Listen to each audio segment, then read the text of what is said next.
You know, sometimes the story of a single company is really the story of a nation's rise. And that's exactly what we're talking about today with ONGC, a company that, and I mean this literally, fueled India's future. So, let's start with a really basic but massive question. Imagine you're a brand new country back in the mid-20th century. How do you power your future? I mean, where does the energy for growth, for progress, for genuine independence even come from? All right, let's dive into Chapter 1 of this story. A new nation's desperate, and I mean desperate, quest for energy. Okay, so right after independence, India was in a really tough spot. Think about it. The country was completely dependent on imported oil. And that created this domino effect of problems. It was draining their precious foreign cash, making the whole economy super vulnerable to whatever was happening in global politics, and there was always this constant risk that the supply could just get cut off. This wasn't just about keeping the lights on. This was a matter of national security. So to tackle this head-on, the government made a big move. In 1955, they set up the Oil and Natural Gas Directorate. And just a year later, boom, it was transformed into the corporation we all know today, ONGC. This was India's strategic play, its big answer to that energy problem. And this is where the story gets really good. I mean, it's one thing to create a government corporation. It's another thing entirely to actually go out there and find oil. So how did they go from a piece of paper to literally striking black gold? Well, ONG didn't waste any time. They didn't just look for oil, they found it. In the early years, you had major discoveries, first up in Assam and then this huge onshore field in Gujarat. But the real game changer, the discovery that completely rewrote India's energy story, was in 1974 with Mumbai High. This was the country's single biggest offshore oil field, a massive, massive find. And just to give you an idea of the scale we're talking about here, get this. At its peak, ONGC was producing around 70% of India's own crude oil. 70%. That one number just shows you how huge these discoveries were for the country. So what this all meant was that ONGC wasn't just another company. It became the actual backbone of India's entire upstream oil and gas sector.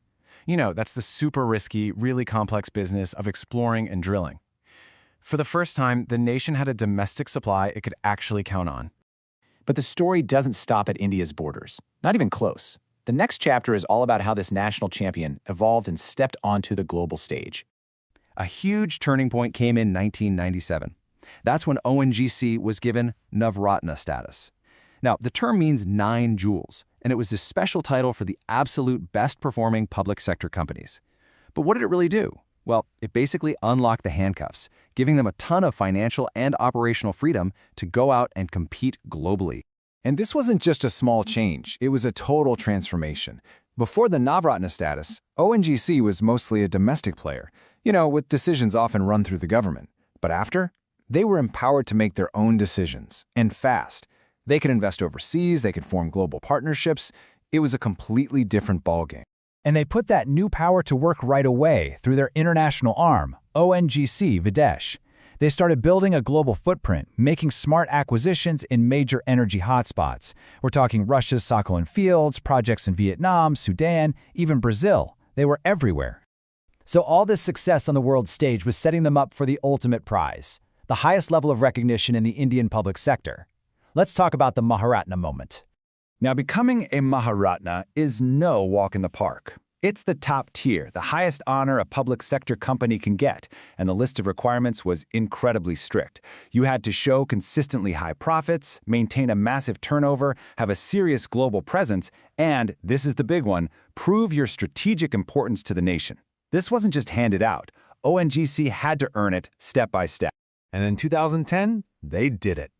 ONGC officially became one of India's first Maharatna companies. What a milestone, a culmination of decades of hard work. So what did this new title actually mean in practice? Well, it meant even more power. They now had the authority to invest up to 5,000 crore rupees. That's a huge amount of money on a single project, all without needing to get the government's sign-off first. This gave them the freedom to move way faster, snap up bigger assets, and really start diversifying their business. And that brings us right up to today, because this story is far from over. Let's take a look at how this energy giant is changing to meet the completely new challenges of the 21st century.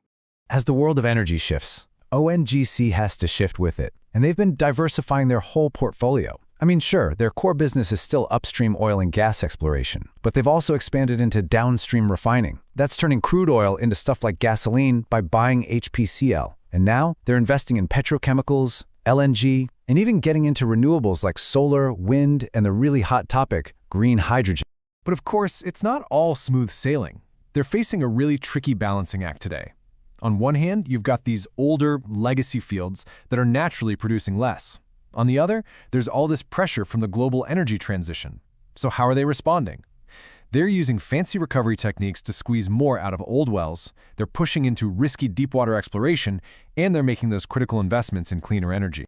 You know, if you had to boil down ONGC's entire journey into one single idea, it would probably be this. A company that was created for nation building can absolutely be profitable, strategic, and a real force on the global stage. Think about it. ONGC was born from a national quest for energy security. It didn't just meet that goal, it blew past it and went global. Now, the entire world is on a brand new quest, a quest for sustainable energy. So that leaves us with a really fascinating question to ponder. As the world changes, what will be ONGC's next great quest?